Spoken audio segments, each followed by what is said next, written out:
2016, a message arrived at the Federal Reserve Bank of New York. It appeared to be from Bangladesh Bank, the central bank of an entire nation. Official.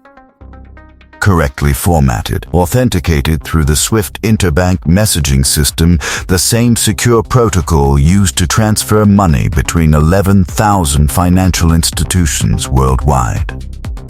The message contained 35 wire transfer requests, totaling nearly $1 billion. The Federal Reserve processed them. Because every security system, every verification protocol, every digital fingerprint check said the same thing. This message is real. It was not real. By the time anyone understood what had happened, $81 million had dissolved into accounts across the Philippines, been converted to casino chips, and disappeared into the global shadow financial system, never recovered to this day. The architects of this operation were never formally charged. They operated from a nation that doesn't answer to Western courts. And the techniques they used had never been seen before, not by the FBI, not by Interpol, not by any cybersecurity team on the planet. Build 135 slow to understand how the Bangladesh bank heist worked. You need to understand one thing. SWIFT, the Society for Worldwide Interbank Financial Telecommunication, has been the backbone of international banking since 1977. When a bank in New York needs to send money to a bank in Tokyo, SWIFT is the secure message carrier. It handles over 40 million messages per day. Trusted by every major financial institution on Earth. It had never been successfully weaponized against its own users, until it was. The attack began almost a year before the theft. Sometime in early 2015, a phishing email arrived at a Bangladesh bank employee's computer. Perhaps it looked like a job application. Perhaps it was a normal-looking document. It opened. It appeared to contain nothing. But within it, invisible to the human eye, was code. That code installed malware, custom-built, immediately began mapping Bangladesh Bank's internal network, which computers talked to which servers held SWIFT credentials, which terminals had transfer access. For months, the attackers watched, learned, waited. This patience, this willingness to spend months in a system before moving is what separates the Lazarus Group from ordinary criminals. They were playing chess. The bank didn't know a game had started.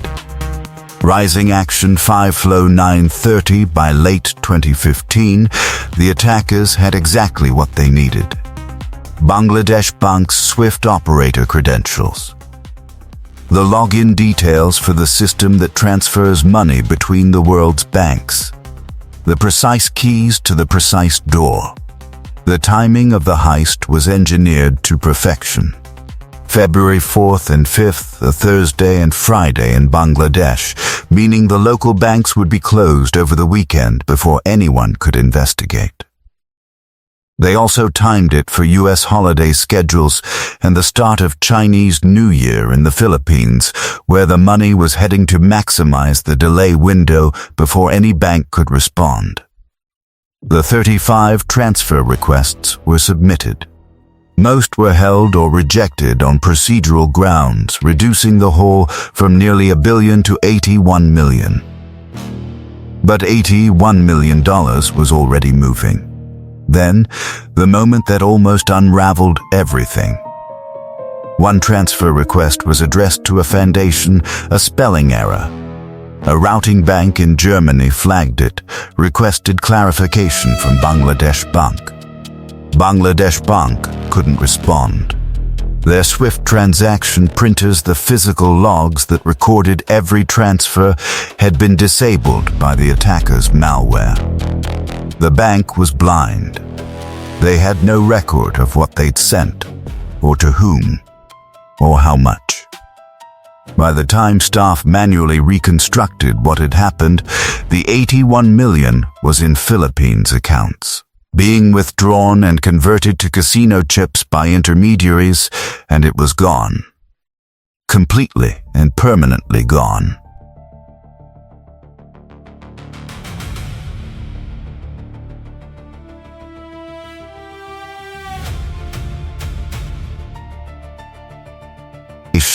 Implicated the Lazarus Group, a hacking collective linked by multiple intelligence agencies to North Korea. Sit with what that means.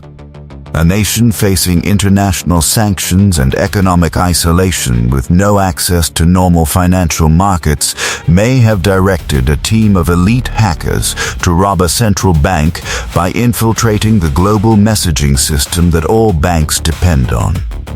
Not with weapons. Not with physical presence, with code. Written by people possibly sitting in offices in Pyongyang. The global response was unprecedented. SWIFT rebuilt its entire security architecture. Bangladesh's central bank governor resigned.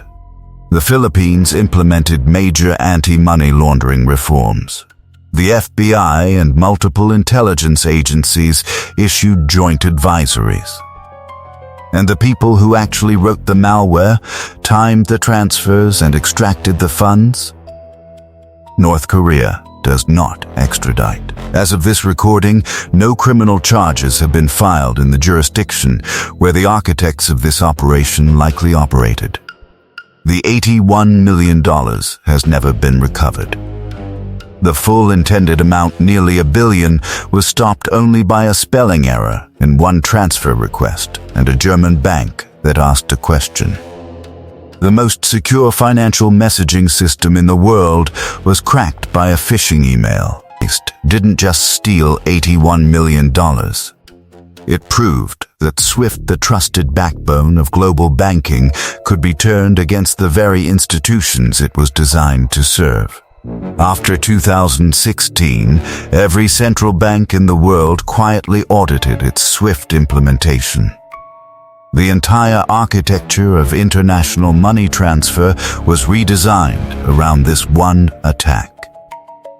One operation changed global banking security permanently. That is the true measure of what happened here, not the 81 million, but an entire industry forced to rebuild itself because of it. Subscribe if this broke your brain the way it broke mine. Share it with someone who thinks their bank account is safe. Because in 2015, the most secure financial system in the world was cracked open by one email, and nobody important noticed for months.